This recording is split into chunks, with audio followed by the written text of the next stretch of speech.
오늘 함께 보실 하나님의 말씀은 마태복음 26장 69에서 75절 말씀입니다.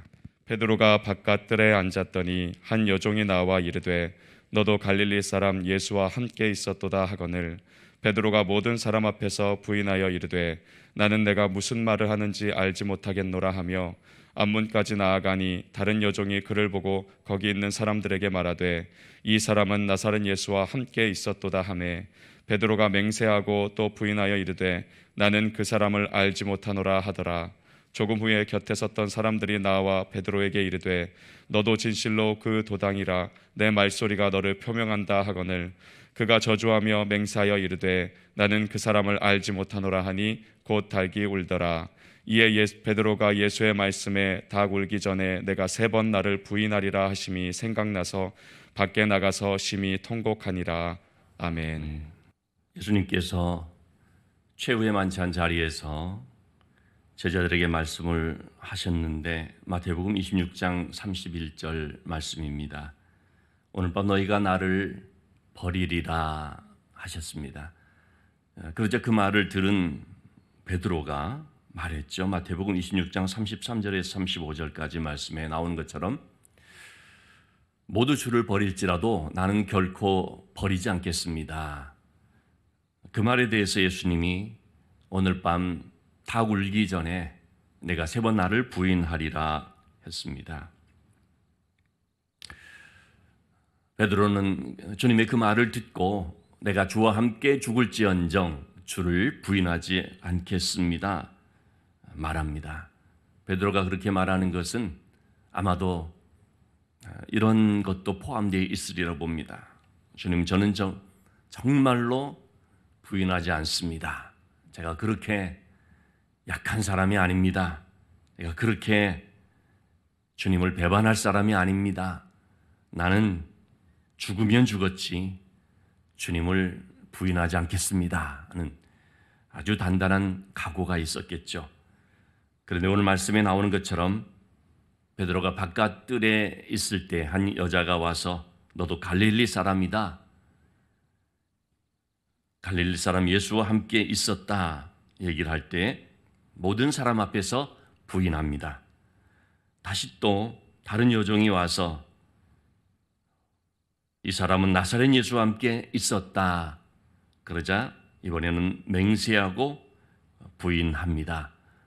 3번째로 곁에 섰던 사람들이 나와서 베드로에게 너도 진실로 그 도당이다, 너 말소리가 그것을 표명하고 있다. 갈릴리 사투리로 얘기하는 베드로를 보면서 아마 당연히 그런 얘기를 할 수 있었겠죠. 그러자 베드로가 이번에는 저주하여 맹세하여 이르되 나는 그 사람을 알지 못하노라. 그러자 곧 닭이 울었고 베드로는 심히 통곡한 것을 볼 수 있습니다. 자, 여러분, 베드로는 누구보다도 충성되고 용감한 사람이었습니다. 그런데 이렇게 넘어지는 것을 보게 됩니다.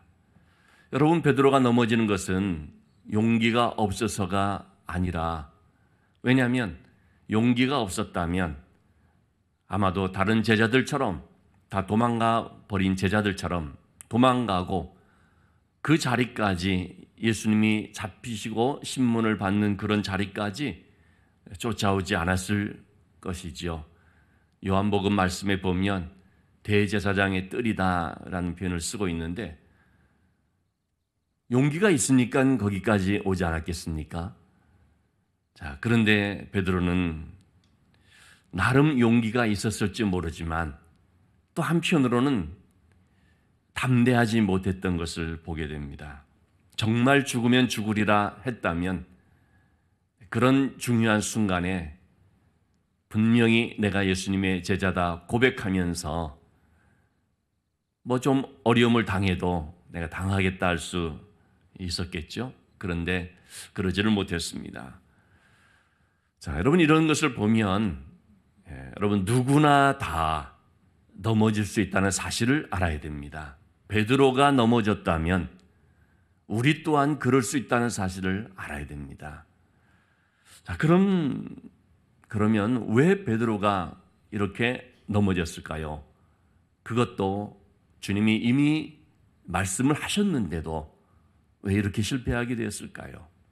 어제도 살펴본 것처럼 당연히 말씀을 기억하지 않았고 기도하지 않았기 때문인데 왜 말씀을 염두에 두지 않고 말씀을 가볍게 여기고 왜 기도로 무장하지 않았을까라는 거죠. 거기에는 자기 자신에 대한 믿음이 있었기 때문인 것을 알 수 있습니다. 그는 자신을 믿었습니다. 그는 자신을 의지했습니다. 주님, 내가 그럴 사람입니까?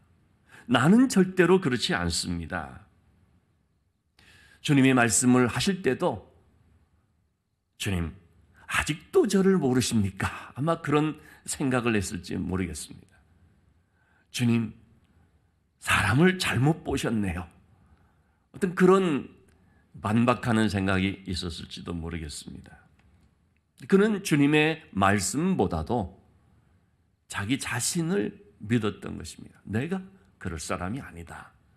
나는 주님을 위해서 죽는 데까지도 따라갈 각오가 되어 있는 사람이다. 다른 사람은 다 버릴지라도 나는 절대로 주님을 버리지 않는다. 나에게 무슨 일이 닥친다 할지라도 나는 결코 주님을 떠나지 않고 항상 주님과 함께한다. 나는 정말 죽는 자리에까지도 갈 수 있는 모든 준비가 다 되어 있다. 그런 생각을 했을 것입니다. 그리고 그것은요, 전혀 거짓된 것이 아니죠. 분명 베드로는 진심으로 그렇게 생각하고 말했을 것입니다. 그는 정말 충성된 사람이었습니다.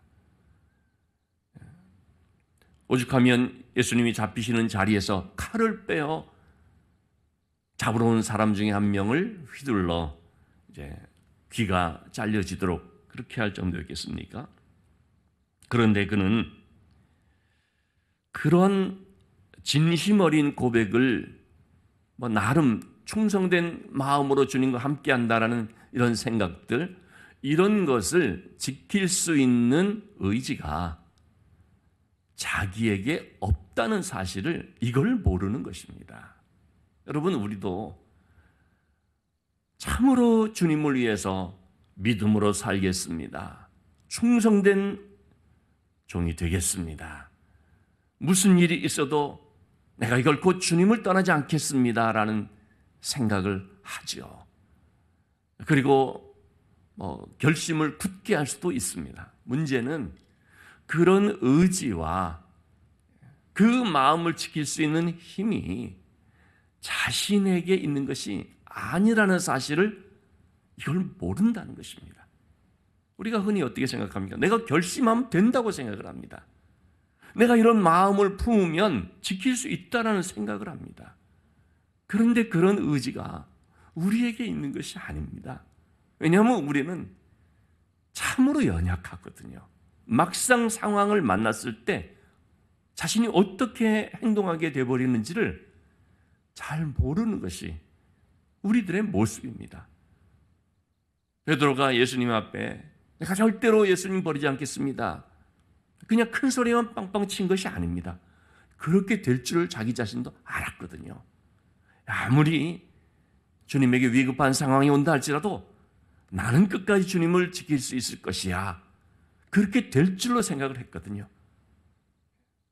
주님 말씀하신 것처럼 닭 울기 전에 이렇게 아주 허망하게 3번씩이나 부인하게 되어버릴 줄이야.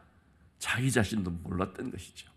여러분, 우리가 자신을 잘 모릅니다. 우리는 우리 자신에 대해서 참으로 모릅니다.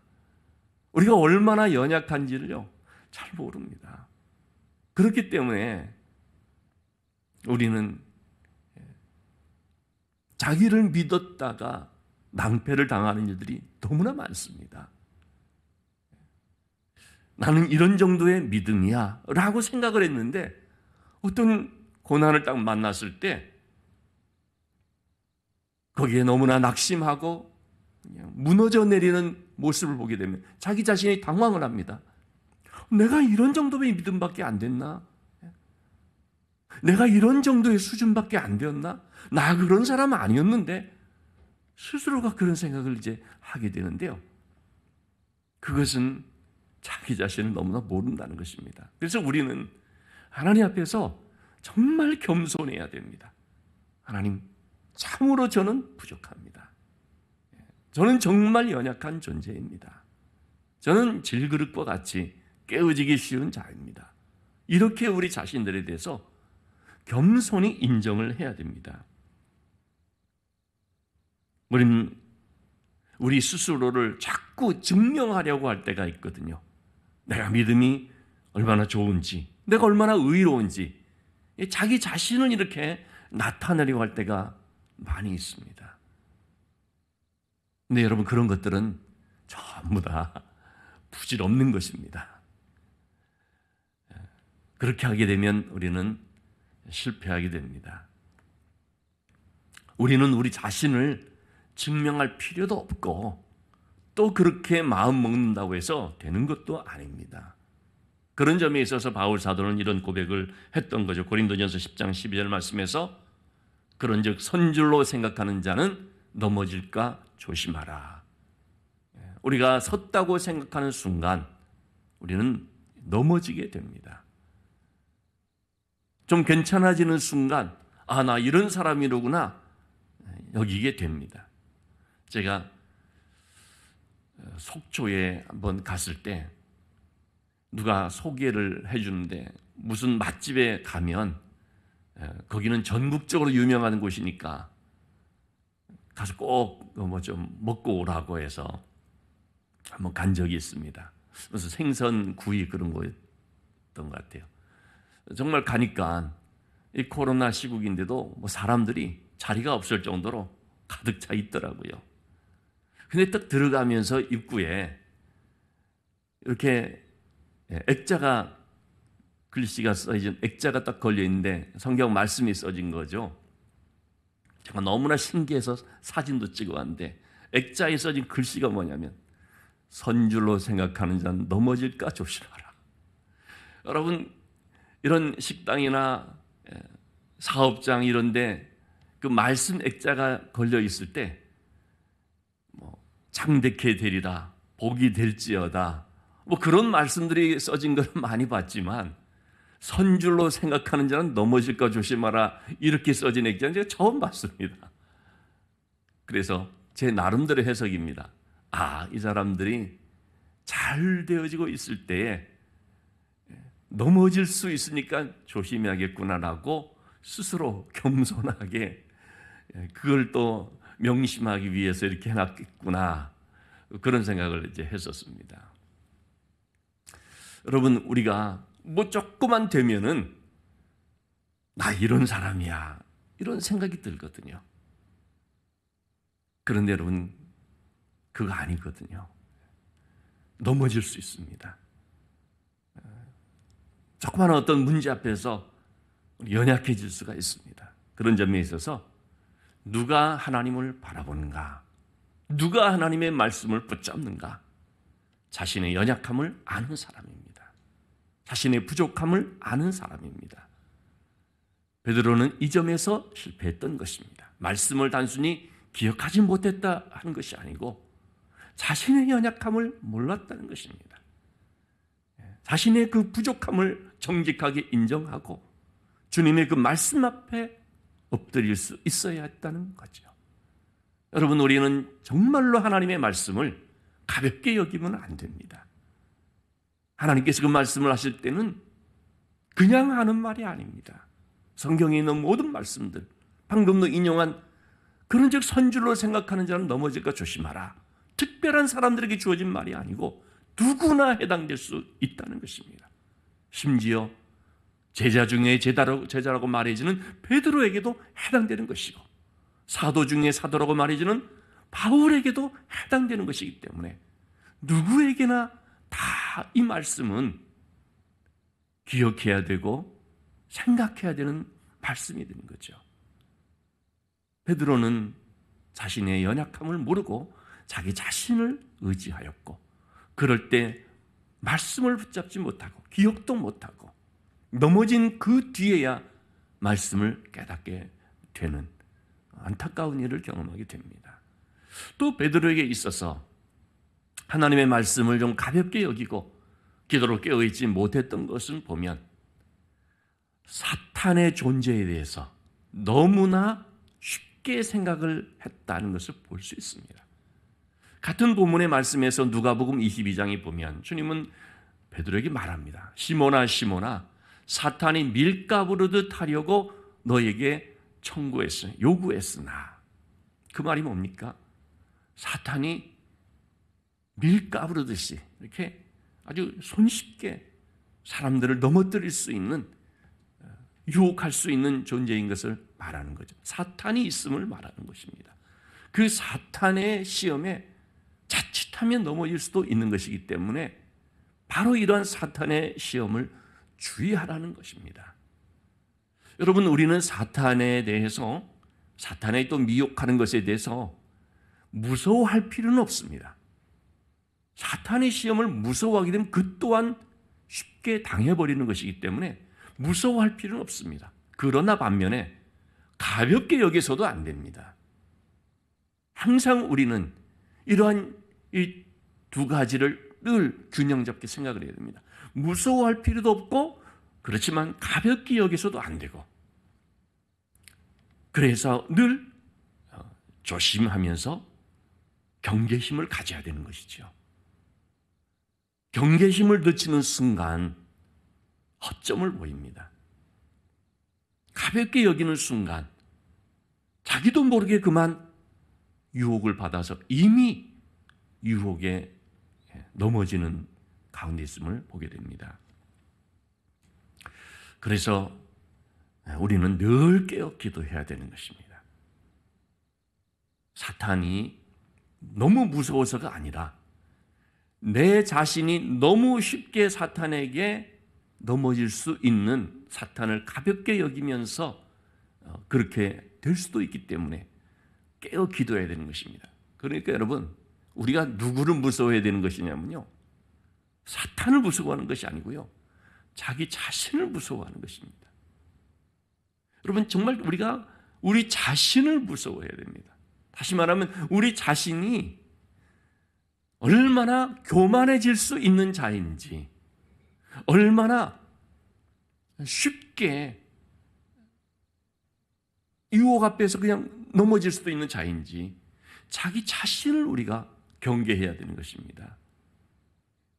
그런 점에 있어서 우리가 깨어 기도하는 것은 하나님, 제가 이렇게 부족하고 또는 하나님, 제가 이렇게 한없이 가벼운 존재라서 뭐 조그만 어떤 칭찬이 주어지면, 어떤 조그마한 일들이 좀 이루어지면 너무 가볍게 그냥 높아져 버릴 수도 있는 한 부족한 자입니다 하는 것을 고백하면서, 그래서 하나님, 저를 붙잡아 주십시오.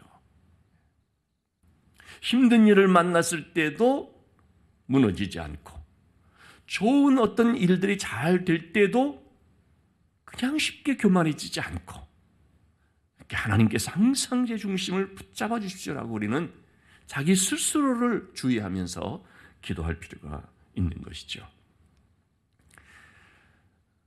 자, 여러분, 누가 하나님을 바라보게 되겠습니까? 자신의 부족함을 알고 자신을 의지하지 않는 사람이 하나님을 바라보는데, 또 한편으로는 하나님께서 전지전능하시고 능력이 하나님이신 것을 믿는 사람이 하나님을 바라보게 됩니다. 역대하 20장 12절의 말씀에 보면 여호사밧 왕의 신앙의 고백이 나오죠.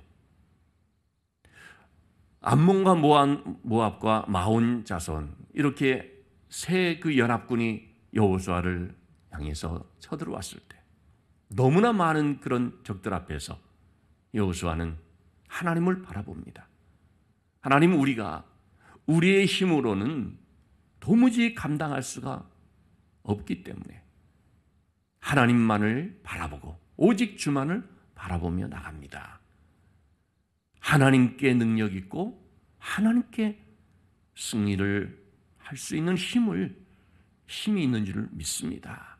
그 믿음으로 오직 주만 바라보며 나갑니다. 이렇게 고백합니다. 그러면서 어떻게 했었습니까? 군대를 앞장 세우는데 이번에 전쟁에서는 군대 앞에 찬양대를 딱 세우죠. 그래서 하나님을 찬양하도록 하면서 나갔을 때 하나님께서 놀라운 방법으로 그 적들을 다 물리칠 수 있도록 해주신 것을 보게 됩니다. 여호수아밧의 이 고백, 주님, 우리는 연약하기 때문에, 우리에게는 이길 수 있는 힘이 없기 때문에 오직 능력의 주여, 만군의 주가 되신 하나님만을 바라봅니다. 여러분, 이 고백을 우리가 가져야 될 줄 믿습니다. 왜 우리가 하나님을 바라보느냐? 하나님께 그 능력이 있기 때문입니다. 누가 하나님을 바라보느냐? 하나님이 만군의 주 여호와요, 하나님께 그 모든 능력이 있음을, 나를 강건케 하시고 또 모든 대적들을 이길 수 있게 도우시는 그 능력이 하나님께 있음을 믿는 사람이 하나님을 바라보는 것이죠. 여러분, 베드로의 실패를 보면서 우리가 귀한 교훈으로 삼아야 될 줄로 믿습니다. 나를 내려놓고 나를 의지하지 아니하고 오직 하나님의 말씀을 붙잡고 깨어 기도하면서 겸손히 하나님만을 바라보면서, 하나님, 저는 연약합니다. 하나님, 저를 도와주십시오. 저 자신도 제 결심을 지킬 수 있는 힘이 없기 때문에 하나님께서 제 마음과 생각을 붙잡아 주시고, 또한 이 모든 시험과 고난, 때로는 유혹들을 능히 이길 수 있는 담대한 믿음을 주시옵소서. 기도하며 나갈 때 우리는 십자가의 길을 갈 수가 있고, 또 주님의 그 십자가를 함께 감당하면서 십자가의 증인으로, 십자가의 사람들로 주님을 끝까지 따르는 귀한 제자들로 승리하는 삶을 살게 될 줄로 믿습니다. 내가 아닌 하나님께 그 비결이 있다는 것을 늘 우리가 생각하고, 오늘도 나를 내려놓고 내 생각을 내려놓고 내 의지와 내 어떤 자존심, 자아까지도 다 그걸 우리가 내려놓고 즉 하나님의 말씀만을 겸손하게 바라보고 그 말씀만을 의지할 수 있는 우리 모두가 될 수 있기를 주님의 이름으로 축원합니다.